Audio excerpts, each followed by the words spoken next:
दापोली महावितरणचे अधिकारी बेजबाबदार, कार्यालयातूनच गायब, महिलांनी केले ठिय्या आंदोलन।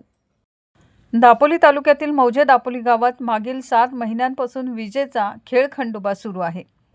त्यात आता मागील 5 दिवसांपासून एकदाही लाईट न आल्याने संतप्त मौजे दापोलीतील महिला या महावितरणच्या अधिकाऱ्यांना जाब विचारायला गेल्या।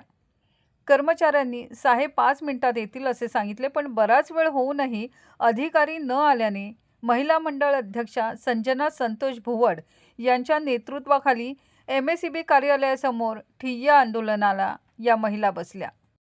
अधिकारी येणार नाहीत हे लक्षात आल्यावर त्यांनी कर्मचाऱ्यांना अधिकारी कुठे आहेत असे विचारले असता सदर कर्मचाऱ्यांनी साहेब कुठे आहेत आम्हाला माहीत नाही, ते आम्हाला काहीही सांगत नाहीत, आता कुठे आहेत आम्हाला माहीत नाही, ते आमचं काम नाही असे बेफिकीरपणे उत्तर दिले।